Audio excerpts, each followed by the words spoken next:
up, guys? It's David Benavides, and you're watching Pugilism.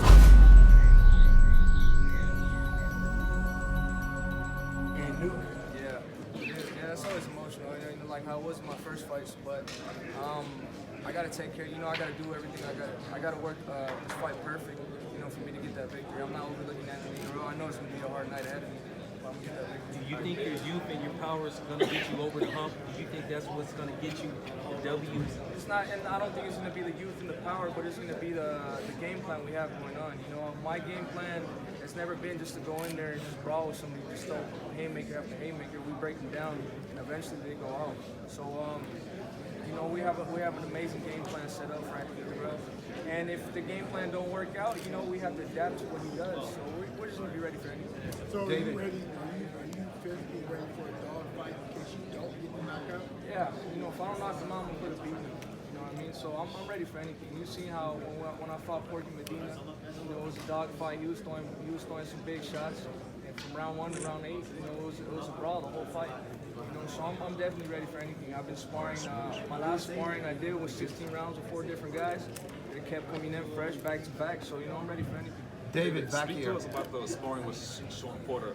What exactly does he bring that helps you prepare for Anthony Dirrell, or what does Sean Porter bring that helps him prepare for Errol Spence? Well, when I sparred Sean Porter, it was, you know, he's not as tall or he's not as big, you know what I mean? So, and he has a different style from Anthony Dirrell. So what we did with him, we kind of just try to box. We try to box more, use the jab more, stop him with the jab. And, you know, we both walked away with stuff, you know, because if Anthony Dirrell decides to put pressure, you know, then that is going to be perfect for that. So, and me, you know, if Errol Spence decides to box with Sean Porter, which I'm pretty sure he is, you know, maybe a couple rounds, you know, then we both have something to work on from there. You said you had a lot to prove in this fight when you talked to BBC. Tell us what you want to prove to everyone on this fight. What I want to prove is I want to let everybody know that I'm the best, and that's what I'm gunning for. I want to be the best super middleweight in the world, and that's what we're going to accomplish too. David, two-part question. David, one, do you think the cut that Anthony sustained in his last fight, do you think it healed properly? We didn't. I haven't even thought about that. Now that you bring it up, I mean, we'll touch it a couple times and we'll see what happens from there. But I'm not worried about the cut. You know, I'm not worried about one specific area. We're gonna touch everything. You know And the second part, no disrespect to Anthony, but is Caleb Plant somebody you're thinking about maybe down the road? Definitely. That's a fight we have to get made in the future. Caleb Plant, Colin Smith, Billy Joe Sanders, and if we could get a Canelo in there, then that's definitely fights we want to get. You know, like I said, my goal is to be the best super middleweight in the world, and that's what we're going to do. What about Triple G? Thank you, David. Well, Triple G fights at 160, but if he's with Asden, so I mean, it's a little bit out of our reach, but if we could get something done right there, then there's definitely something we can do. Now, David, obviously you just brought up Billy Joe. He'll be fighting at the Staples Center in November. He's also with the Zone. But do you feel like that's a fight that could be made? I mean, because you mentioned Canelo's name. He's with the Zone as well. What do you think What do you think will have to happen in order to get those fights made with those fighters across the street? I feel like what we have to do is, you know, I feel like the fans are going to demand it soon. You know, so if I'm the fighter I think I'm going to be, you know, and the fans want to see me, and it's going to get demanded, and then it's going to be easy to be made, like how Joshua was with Reese. You know, there's only so many fights that big star fights that could be made. So, you know, my job is, you know, just to work hard and win these fights, and then we'll see what happens from there. Now, obviously, a fighter that's not across the street, Caleb Plant, who was mentioned just briefly ago. Today, PBC released a video getting his prediction for the fight. He did. I'm not sure if you've seen it, but he did predict for you to come out victorious. However, he mentioned how he doesn't feel neither fighter is that good. What are your thoughts? I feel like he's just still mad because only 50 people showed up to his fight at the MGM Grand. So, I mean, if he's a superior fighter, why doesn't he have 50 people show up? They couldn't even put a co-main event. So he's mad about that. You know, I mean, look at me. My last fight, when I fought, there was 50,000 people there. So, I mean, I don't got to speak on that. You know, the day's going to come, and we'll see who's the best when that day comes.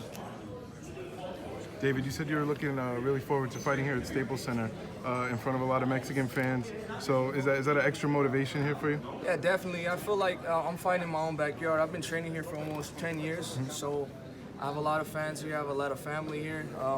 A lot of people that support me. A lot of Mexican people. You know, a lot of Latinos. You know, so this fight is definitely going to be for them, and I'm expecting to have a lot of support on Saturday. Any kind of message to him? It's going to be a great fight. You know, they want to see wars, and that's what I'm going to give them. Now, David, we're used to seeing like the usually Canelo big fight, Mexican Independence weekend. There was a couple fights that weekend, but no big Hispanic fighter, at least in my opinion. Do you feel like you're trying to prove a message, given that it's still Hispanic Heritage Month, and whatnot, trying to give a good fight to the Mexican crowd? Yeah, definitely. That's always the plan. You know, I want to be that fighter where it becomes like the Oscar De La Hoya, Felix Trinidad. You know, when they fight, it basically becomes a holiday. Everybody gathers around at the house, and it's basically a celebration. So that's basically the fighter I want to be. I want to be that exciting fighter that when the fans go to the fights, they're like, damn, we got our money's worth, and we're gonna go watch them again. So if I get the opportunity to fight September 14th or May 5th, or is it May 5th? May 5th, September 6th, right. So if I get that opportunity, you know it's gonna come. You know, all I gotta do is do my job, work hard, and give these fans the fights they want to see, and it will come with time. Now, at such a young age, I mean, to already been champion once, fighting, you know, to reclaim your title, what do you feel like needs to be done in order for you to get to that superstardom level? I mean, because you're extremely young, you know, so you have plenty of time. What do you feel like it's going to take? Because you have obviously the skills and the excitement there as well. I feel like I need to get spectacular knockouts. Like Gervonta Davis, every time that dude fights, he knocks somebody out. So I feel like he's pretty much up there too. Just knockouts, if not knockouts, great fights. You know, wars what they want to see, what the fans want to see. Like the fights Triple G gives, you know. So that's my style. You know, I've never ran away from a fight. I'm not a boxer. I'm not gonna run the whole fight. You know what I mean? So I feel like I just gotta keep doing what I'm doing. David, is 168 still pretty easy for you to make? Yeah, you know, I'm only like 2 pounds away from weight. You know, I'm smiling. You know, I'm not in a bad mood. So, you know, everything is good. I'm going to be here for a while. I want to get all the fights, all those big fights that you guys are talking about. Until I get all those fights, and I'm going to go up to 75. David, will you talk a little bit about your dad, Jose Benavides Sr., who doesn't get a lot of credit? Yeah, you know that. Especially the work ethic that he puts into your training. Yeah, my dad, man, I'm very grateful for him, because honestly, if it wasn't for him, I don't think I'd be here in this moment I'm at right now.